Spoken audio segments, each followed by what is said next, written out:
Hello friend, welcome back to my YouTube channel. आज हम लोग ये ट्रांसी नेक बनाना सीखेंगे। किस तरह से अपने ब्लाउज में हम डबल गला बनाएं। अगर हमारे पास नेट का कपड़ा है या कोई हल्का कपड़ा है जिसमें हम दो गला बनाना चाह रहे हैं, एक अस्तर के ऊपर एक मेन कपड़े के ऊपर, तो उसको किस तरह बनाना है इस वीडियो में प्रॉपर आपको देखने को मिलेगा। तो आप लोग वीडियो में बने रहें। इस ब्लाउज को हम बनाए हैं साइड से चैन लगा करके। इसमें आगे या पीछे कहीं भी हम कट नहीं लगाए हैं। ये बोट नेक पे ब्लाउज तैयार किए हैं। इसमें साइड में हम ये जिप लगाए हैं। तो प्रॉपर आपको सीखने को मिलेगा कि इस तरह का गला कैसे बनाते हैं। तो चलिए इसको बनाना स्टार्ट करते हैं। आपको अपने साइज के हिसाब से यहाँ पे कपड़ा कट कर लेना होगा। तो हम ये 32 सीने की ब्लाउज के हिसाब से कट कर लिए हैं तीनों पार्ट को। इसमें हम दो अस्तर यूज करेंगे। नेट के कपड़े में हमेशा दो अस्तर यूज होता है, एक कॉटन का और एक साटन का जो साइन वाला रहता है। तो ब्लाउज की हम रेडी लंबाई रख रहे हैं 13.5 इंच। तो 14.5 इंच पे कट किए हैं। सीना 32 इंच है और कमर 26 इंच है, उसी हिसाब से हम कट किए हैं। शोल्डर इसका लिए हैं हम 6 इंच और आर्म होल 6.25 इंच। अब यहाँ गले की चौड़ाई का निशान लगा रहे हैं 3 इंच पे। और इसमें एक हम गला बनाएंगे छोटा। तो 3 इंच पे छोटा गला भी रहेगा हमारा। जो 3x3 का हम बनाएंगे एक बॉक्स, इसमें दो गला रहेगा। तो ये जो छोटा वाला गला रहेगा उसके लिए हम बनाए, जो मेन हमारा कपड़ा रहेगा नेट का उसके ऊपर ये हम गला तैयार करेंगे। तो अभी हम सिंपल इस पे इस तरह से मार्किंग कर दे रहे हैं, कटिंग इसके ऊपर हम नहीं करेंगे। अब जो हमारा गला रहेगा, डिजाइन जो हम बना रहे हैं ट्रांसी नेक, उसकी यहाँ से हम चौड़ाई लेंगे। तो जितनी भी आपको चौड़ाई रखनी है आप अपने हिसाब से रख सकते हैं। लंबाई कितनी लेनी है वो भी आप यहाँ पे ले सकते हैं। इस तरह से यहाँ पे निशान लगा करके हमें एक मार्किंग करनी होगी। जैसे कि हम यहाँ से 4.5 इंच लिए हैं, चौड़ाई 4.5 इंच ऊपर से लिए हैं, तो नीचे से भी हमें 4.5 इंच लेना है। इसके अंदर हम अपना गला बनाएंगे। तो यहाँ पे हमें पेस्टिंग के ऊपर गला बनाना है। तो ये हम बॉक्स बनाए हैं। कटिंग तो हम पेस्टिंग के ऊपर किए हैं करेंगे, लेकिन ये बॉक्स बनाने से हमको एक आइडिया मिल जाएगा कि हमको पेस्टिंग इतनी बड़ी लेनी है और यहाँ से कटिंग करना है।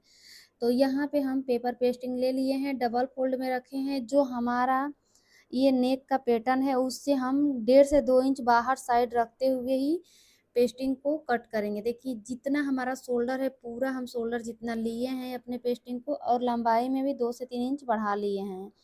अब इस तरह से इसकी कटिंग कर लिए हैं। डबल फोल्ड में है ये हमारा पेपर पेस्टिंग। अब इसके ऊपर हमें गले की मार्किंग करनी है। तो 4.5 इंच तो हम इसकी चौड़ाई लेंगे, यहाँ से 11 इंच लंबाई लेंगे।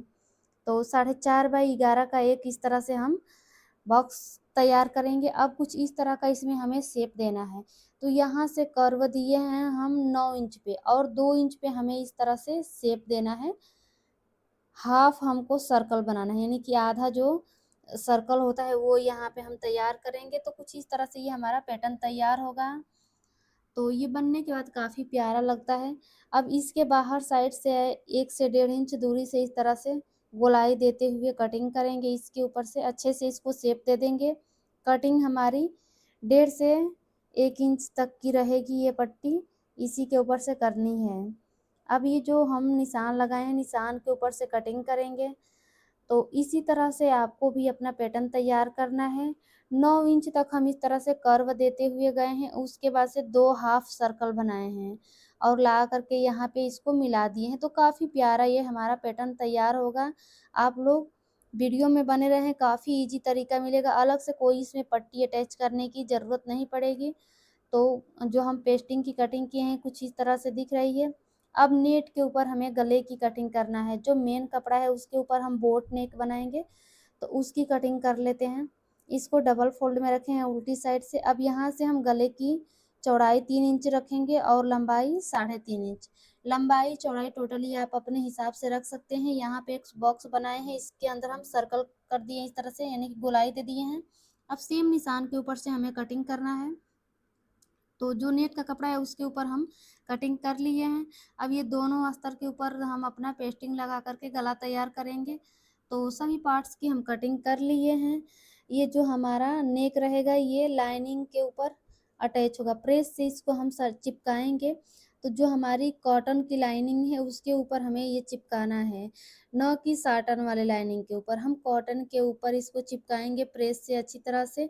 तो यहाँ पे हम पहले प्रेस से इसको चिपका लेते हैं, उसके बाद अपने गले को तैयार करेंगे। तो यहाँ देखिए हम पेस्टिंग को चिपका लिए हैं अपने कॉटन वाली लाइनिंग के ऊपर। यहाँ पे हम बटर क्रेप का कपड़ा यूज कर रहे हैं, जहाँ पे हमें कॉटन की लाइनिंग यूज करनी है वहाँ पे कॉटन का हम लाइनिंग ना यूज करके बटर क्रेप का यूज किए हैं। तो इसके ऊपर हम चिपका लिए हैं। अब इसको हम सिलाई लगाएंगे। तो देखिए कॉटन का जो कपड़ा है इसको सीधा रखेंगे और जिस साइड हम अपनी पेस्टिंग चिपकाए हैं, यानी कि उल्टी साइड में क्रेप वाले कपड़े पे हम पेस्टिंग चिपकाए हैं, तो इसको इसके ऊपर इस तरह रखेंगे, सिलाई लगा करके इसको अंदर साइड पलट देंगे। तो इसमें हमें अलग से कोई पट्टी अटैच करने की ज़रूरत नहीं पड़ेगी। सिंपली इसको हम सिलाई लगा करके पलट देंगे। ये देखिए अस्तर है, जो हमारा क्रेप है ये अस्तर है। आप यहाँ पे कॉटन का अगर अस्तर यूज कर रहे हैं तो उसमें भी कोई उल्टा सीधा नहीं होता है, किसी एक साइड आपको चिपका लेना है। जो साटन वाली लाइनिंग रहेगी उसके सीधे साइड से हमें रखना है। अब इसको हम अच्छे तरह से पिनअप कर लिए हैं और बिल्कुल सेंटर में एक सिलाई लगाएंगे। पहले सीधी सीधी एक सिलाई लगा देंगे सेंटर में, ताकि हमारा दोनों कपड़ा बिल्कुल इक्वल हो जाए। अब यहाँ पे हम इस तरह से पिनअप कर दिए हैं। अब जिस तरह से हम गले की कटिंग किए हैं बराबर उसके शेप में हमें सिलाई लगानी है। तो बिल्कुल उसके बगल से हम सिलाई लगा रहे हैं। जो हमारा डिजाइन है, डिजाइन को टच करते हुए हम ये सिलाई लगा रहे हैं। देखिए पेस्टिंग के ऊपर हमें सिलाई नहीं लगानी है। कॉर्नर पे हम जाएंगे तो सुई को नीचे रखेंगे, फूट को ऊपर करते हुए फिर दूसरी साइड हमें टर्न होना है। तो बार बार जहाँ भी कॉर्नर आएगा आपको इसी तरह सिलाई लगानी होगी। अगर आप सीधे सीधे बिना फुट उठाए सिलाई लगाएंगे तो वहाँ पे आपका शेप अच्छे से नहीं बनेगा। तो इस बात का आपको ध्यान रखना होगा। तो देखिए इसको टच करते हुए हम सिलाई लगा रहे हैं। जहाँ भी हमारा पेस्टिंग है उसको बिल्कुल बगल से ये सिलाई लगाते हुए इस तरह से कंप्लीट कर लिए हैं। अब इसकी हम कटिंग करेंगे।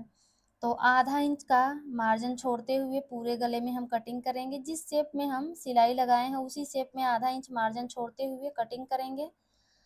तो यहाँ पे कुछ इस तरह से हम ये कटिंग कर लिए हैं। अब जहाँ भी कॉर्नर है वहाँ पे बहुत ही अच्छी तरह से हमें कटिंग करनी है, यानी कि छोटा छोटा कट लगाना है। बिल्कुल सिलाई के पास तक हम ये कट लगाएंगे, लेकिन ध्यान रखना है सिलाई ना कटे। तो यहाँ पे आपको विशेष ध्यान देना होगा, कॉर्नर में अच्छे से कट लगाना होगा। बाकी पूरे गले में हम छोटे छोटे कट लगा दिए हैं। अब इसको इजीली इस तरह से हम पलट लेंगे। पलटने के बाद इसके ऊपर हम प्रेस लगा लेंगे, जिससे हमारी डिजाइन इक्वल हो जाएगी। तो यहाँ पे हम प्रेस लगा लिए हैं। अब एक सिलाई लगाएंगे इसके ऊपर। तो दोनों कपड़ों को सेट करने की एक सिलाई लगाएं, जिसको हम पॉइंट की सिलाई बोलते हैं या किनारे की सिलाई। तो इस तरह से ये सिलाई लगाते हुए पूरे गले में हमें इसको कंप्लीट करना है। तो यहाँ भी बहुत ही आराम आराम से हमें सिलाई लगाना है, इसलिए कि जो शेप में हम अपना गला तैयार किए हैं उसी शेप में हमें सिलाई लगानी है। अगर यहाँ आप जल्दबाजी कर देंगे तो आपके गले का लुक उभर करके नहीं आएगा। तो हम कॉर्नर पे जा रहे हैं तो सुई को नीचे रख रहे हैं और फुट को ऊपर उठाते हुए ये सिलाई कंप्लीट कर रहे हैं। इसी तरह से पूरे गले में हम ये सिलाई लगाते हुए कंप्लीट कर लेंगे। तो यहाँ पे हम सिलाई को कंप्लीट कर लिए हैं। देखिए कुछ इस तरह से हमारा ये अस्तर वाला गला रेडी हुआ है। अब इसको हम चारों तरफ से सिलाई लगा करके अटैच करेंगे। दोनों अस्तरों को पहले एक साथ जोड़ेंगे। तो पहले हम पिन अप कर लिए हैं, इसमें चारों तरफ से पिन लगा लिए हैं। अब इसके ऊपर हमें कच्चा करना है, चारों तरफ से हम कच्ची सिलाई लगा लेंगे। तो देखिए यहाँ पे हम इसको चारों तरफ से कच्चा कर लिए हैं।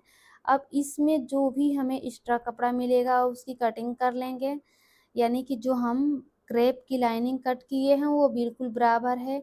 जो कॉटन की लाइनिंग है और नेट वाला कपड़ा है इसमें थोड़ा सा हम बढ़ा करके कट किए हैं।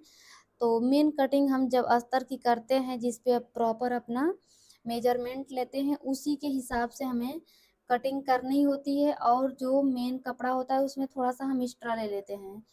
तो इस तरह से हम इसकी फिनिशिंग कर दिए हैं। अब इसके ऊपर रखेंगे नेट का कपड़ा और इसको भी हम चारों तरफ से जमा लेंगे। इसको अच्छे से सेंटर मिला करके रखेंगे। इसको भी हम पिनअप कर लेंगे। और यहाँ भी आप चाहें तो कच्चा सिलाई कर सकते हैं या इसके ऊपर डायरेक्ट अपना जो गला बनाना है और नीचे की कमर की पट्टी अटैच करनी है वो भी कर सकते हैं। लेकिन पहले हम इसको सिलाई लगा करके रोक लिए हैं। अब इसमें हमें डार्ट लगाना है। तो सेंटर से इस तरह से इसको फोल्ड करेंगे। सेंटर से फोल्ड करने के बाद हमें फोल्डेड साइड से यहाँ पे डार्ट का निशान लगाना है। तो यहाँ से हम डार्ट की जो गैप लेंगे वो लेंगे 3.5 इंच पे। यहाँ से दूरी रहेगी 3.5 इंच और 1 इंच इसकी चौड़ाई रहेगी, यानी कि जो डार्ट की टोटल दूरी रहेगी 4 इंच रहेगी। यहाँ से आधा इंच दोनों साइड में आधा आधा इंच की है, तो ये हमारा 4 इंच हो गया। अब इसकी हम यहाँ से लंबाई भी 4 इंच ले लेंगे। तो इस तरह से 4 इंच पे निशान लगाए हैं। अब यहाँ पे हमें इस तरह से मिलाना है। नीचे से तो हम आधा इंच लेंगे, लेकिन ऊपर साइड बिल्कुल पतला कर देंगे। इसी तरह से दूसरे वाले साइड भी निशान ले लेंगे। अब इसकी हमें सिलाई लगानी है, तो नीचे से हम आधा इंच कपड़े को दबाते हुए ऊपर बिल्कुल पतला कर लेंगे। पतला करके यहाँ पे सिलाई उतार देंगे। जिस तरह से हम ब्लाउज में डार्ट लगाते हैं, सेम उसी तरह से ये डार्ट लगाना है। तो एक साइड का डार्ट लग चुका है, इसी तरह से हम दूसरा वाला भी लगा लिए हैं। अब हमें कमर की पट्टी लगानी है, तो 1.5 इंच चौड़ी एक स्ट्रेट पट्टी लिए हैं। इसको डबल फोल्ड करके रखेंगे और आधा इंच मार्जिन लेते हुए इसमें सिलाई लगानी है। तो पहले हम कमर की पट्टी को लगा करके कमर को नीचे से फिनिश कर लेंगे। तो यहाँ पे आप चाहें तो इसको पलटने वाला भी बना सकते हैं, लेकिन हम इसमें पट्टी लगा रहे हैं इसलिए कि जो हमारा नेट है इसमें छोटे छोटे सीक्वेंस हैं, तो अगर मेन कपड़ा हमारा अंदर की साइड जाएगा तो चुभेगा। तो इसीलिए अलग से यहाँ पे पट्टी हम अटैच कर रहे हैं। अब पट्टी को मार्जिन वाली साइड करते हुए एक सिलाई लगा ली है पट्टी के ऊपर। अब इसको पूरा अंदर साइड पलट लेंगे और एक कच्ची सिलाई लगाएंगे। बाद में इसमें हम तुरपाई लगा करके ये सिलाई निकाल देंगे। तो इस तरह से हम कमर को नीचे से रेडी कर लिए हैं। अब हमें गले में पट्टी अटैच करनी है। तो ये हम उरे पट्टी लिए हैं, जिसे तिरछा पट्टी बोलते हैं। इसको हम अपने गले में लगाएंगे। जो नेट का हम गला कट किए हैं मेन कपड़े के ऊपर, तो यहाँ पे हम ये पट्टी डबल करके रख रहे हैं और यहाँ भी हम बराबर मार्जिन लेते हुए सिलाई लगाएंगे। तो पूरे गले में हमें ये पट्टी अटैच कर लेनी है। यहाँ पे पट्टी को हल्का हल्का हम खींचेंगे। जो हमारा ब्लाउज कपड़ा है नेट वाला, उसको हम कुछ भी नहीं करेंगे, उसको बिल्कुल बराबर रखेंगे। लेकिन जो गले में हम पट्टी अटैच कर रहे हैं, इसको थोड़ा थोड़ा खींच करके हमें लगाना है, जिससे प्रॉपर गले का फिनिशिंग लुक आए, अच्छे से इसका लुक आए। अब यहाँ पे पूरे गले में हम ये पट्टी अटैच कर लिए हैं। एक्स्ट्रा पट्टी की कटिंग करेंगे और पूरे गले में हमें छोटे छोटे कट्स लगाने हैं। तो देखिए इसमें गोलाई है, तो आपको ये कट लगाना ज़रूरी है। इस तरह से ये कट लगा करके हम इसको मार्जिन वाले साइड करेंगे और एक सिलाई लगाएंगे पट्टी पे। देखिए जो मार्जिन है उसको पट्टी के साइड किए हैं और पट्टी के ऊपर ही हम ये सिलाई लगा रहे हैं। तो इस तरह से ये सिलाई लगाने से गले में काफ़ी फिनिशिंग आती है। अब पूरी पट्टी को अंदर साइड पलट लेंगे, लेकिन यहाँ पे हमें उल्टी साइड से इसको पलटते हुए सिलाई लगानी है। सीधी साइड से ये सिलाई आप ना लगाएं, नहीं तो गला प्रॉपर रेडी नहीं होगा। तो हम उल्टी साइड से गले में इस तरह सिलाई लगा करके अपने ब्लाउज के नेक को तैयार कर लिए हैं। प्रॉपर हमारा ट्रांसी नेक बन चुका है। बनने के बाद कुछ इस तरह का आ रहा है। जब इसको पहना जाएगा तो काफ़ी प्यारा इसका लुक रहेगा। अगर आप लोग कोई भी हल्के कपड़े में गले की डिज़ाइन बनाना चाह रहे हैं, तो इस तरह का पैटर्न ज़रूर ट्राई करें। काफ़ी ईजी इसको बनाना है और देखने में काफ़ी प्यारा भी लगता है। अगर कोई भी आपका डाउट है तो आप हमें कमेंट कर सकते हैं। इसका जो फ्रंट पार्ट है वो प्रिंसेस कट में बनाए हैं, उसमें भी ट्रांसी नेक बनाए हैं, तो उस वीडियो का लिंक आपको डिस्क्रिप्शन में मिल जाएगा। अगर आपको वीडियो थोड़ी भी हेल्पफुल रही है तो वीडियो को लाइक शेयर करें। चैनल पर नए हैं तो प्लीज़ सब्सक्राइब कर लें। वीडियो को पूरा देखने के लिए थैंक यू।